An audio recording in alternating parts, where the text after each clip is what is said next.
अस्सलाम वालेकुम दोस्तों, मैं डॉक्टर अली बलोच। आप देख रहे हैं मेरा YouTube channel, Facebook page doctor Ali Baloch. उम्मीद है सब दोस्त खैर व आफियत से होंगे। दोस्तों, आज हमारा जो टॉपिक है वो है दमा।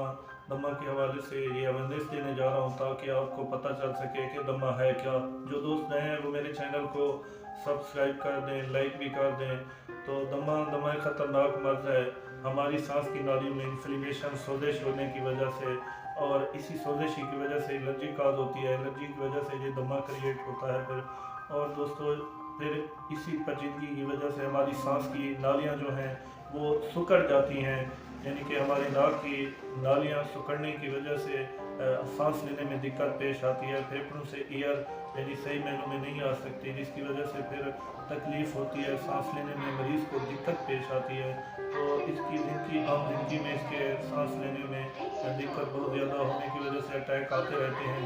तो ज़्यादा अटैक, दमा के अटैक होने की वजह से तो फिर पेशेंट की डेथ भी हो सकती है। तकरीबन 2.5 लाख लोग एक ईयर में पूरी दुनिया में दमा की वजह से जिनकी डेथ हो जाती है, वफात पा जाते हैं। तो इसकी ज़्यादा पेचीदगी की सूरत में अपने करीबी डॉक्टर को दिखाएं, इसकी ट्रीटमेंट कराएं, इसका इलाज कराएं।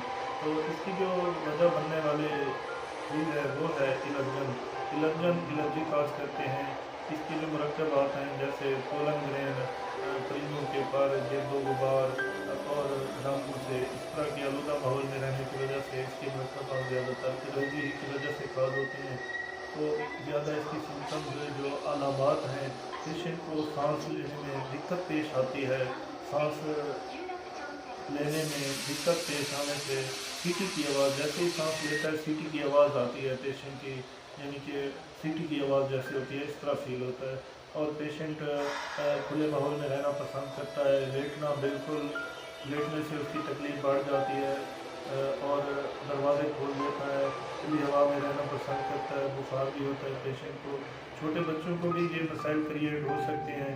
और हम डॉक्टर इसकी यानी कि टेस्ट वगैरह कराते हैं ज़्यादा इश्यूज़ की सूरत में, तो इसकी ट्रीटमेंट वगैरह कराई जाती है, स्टेरॉइड भी दिए जाते हैं और भी मेडिसिन दी जाती है।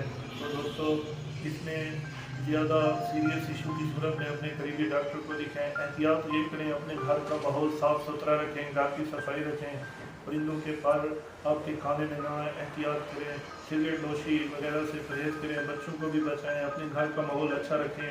शुक्रिया।